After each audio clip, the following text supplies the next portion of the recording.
All right, this is the Fibros W1282X proposal talk by B4, B600, and B222. Cystic fibrosis is a genetic disease that affects the lungs, pancreas, and other organs. Cystic fibrosis transmembrane connective regulatory, or the CFTR gene, causes the CFTR protein to become dysfunctional. The protein failure causes the body's mucus to dehydrate, thicken, and stickiness. This mucus traps bacteria in airways and leads to infections. There are several symptoms, such as in the respiratory, the pulmonary hypertension, and shortness of breath. The development, it can cause delayed development, delayed puberty, or slow growth. There's also many common symptoms, such as pneumonia and a salty sweat. The lifespan expectancy is an average of 44 years, and there are several treatments for it, such as antibiotics you can take for the lung infections or bacterial infections, and medicines that can help break down the mucus, or in medicines like inhalers, with to help reduce the mucus. There are even strategies like postural drainage, such as chest therapy techniques to help clear the lungs. The mutation W1282X is a mutation that occurs in 1 to 2% of all cystic fibrosis cases worldwide. It is a class 1, which is a protein production mutation. Class 1 in the CFTR gene are mutations that result in not in no functional CFTR proteins being produced. If the CFTR gene has a nonsense stop mutation, it contains an early stop signal that cuts protein production short. The cell starts building the CFT protein but stops too early, thinking it has finished. As a result, the CFTR protein is incomplete and non-functional. The name breakdown for it is the W represents the original amino acid tryptophan, and the 1282 represents the position of the CFTR gene sequence. X represents the stop codon, as its base is TGG, and it can lead to a mutation of TAG or TAA, as the amino acid is no longer there. A nonsense mutation introduces a premature stop codon, halting protein synthesis early. There is a treatment for this specific mutation, as a drug, Alterin, which is experimental, inserted aminoglycosides aim to read through premature stop codons, allowing some production of full-length CFTR protein.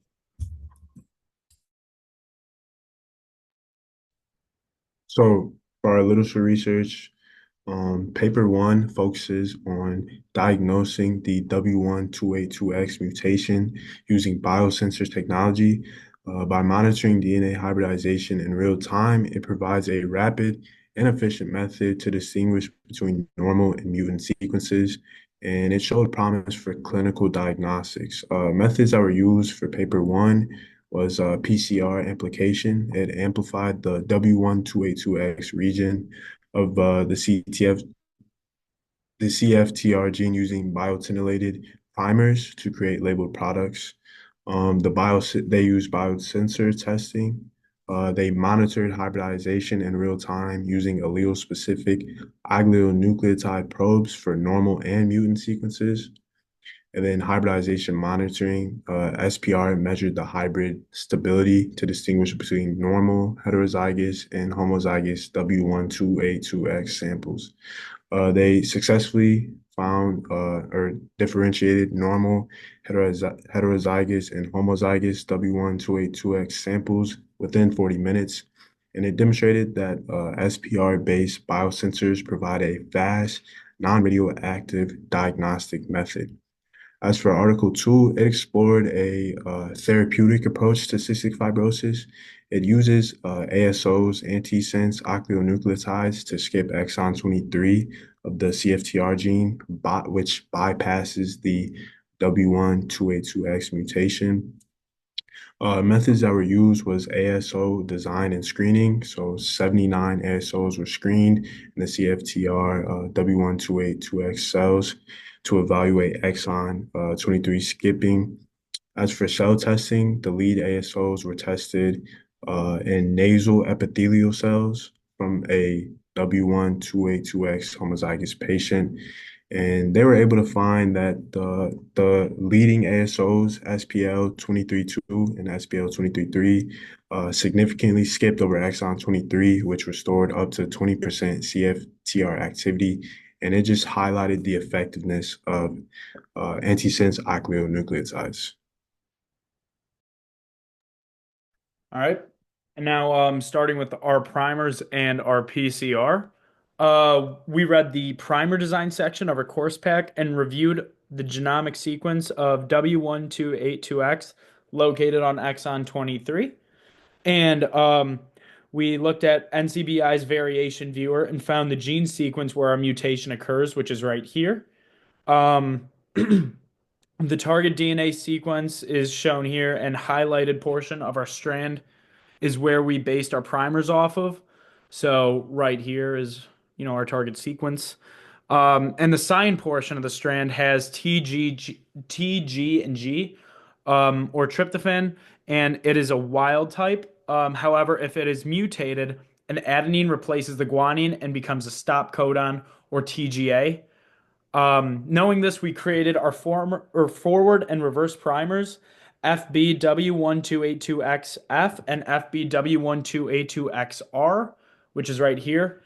And we use the Yakub-Banchich method where the X nucleic acid is not supposed to bind with either the wild or mutant DNA. So this X turned into a G instead of being like an A or a T. So it kind of just becomes something else. And then the Y or the guanine would stay the same. And then the Z would bind to either the wild or mutant DNA, and in this case would bind to the mutant. Um, Now, because we know the sequence, we can predict the expected annealing temperature using the formula 4 times G plus C plus 2 times A plus T. And when we do that, we get 44 degrees Celsius as the annealing temperature. And we would also conduct gel electrophoresis with the PCR and cystic fibrosis DNA to view the results of our PCR. And moving on to controls, there's two things that we're going to break this up into: what we expect to see and why we're running it. So, with our experiment, we will have positive lambda virus. So, the amplification of lambda virus RS gene with E. coli genomic DNA. And we expect to see a full band length of around 500 base pairs when we run this experiment. Um, we're running it to make sure that researchers can run the PCR correctly, and the gel and the band that we amplified is actually, getting shown. And this is a positive control because we're expecting to amplify around 500 base pairs of the DNA fragment in the RZ gene. And then we're going to move on to our published primer from Giordana Ferriotto. Um, we expect to see an incomplete band length during gel electrophoresis. This is because the W1282X nonsense mutation um, is a nonsense mutation, which introduces a stop codon too early in the DNA sequence, but also because the DNA we are combining it with is wild type DNA, and the primer used in the paper is for cfDNA. This is a negative control as we are not expecting PCR to fully go through, as well as any bands to appear during gel electrophoresis. We are doing this because it ensures that W1282X primer from the paper will only bind to mutated DNA. If we were using cfDNA, however, we would expect a base pair length of 107. Finally, our ladder is a positive control, as we know that it will run down the gel and display some sort of color when placed on the UV transilluminator.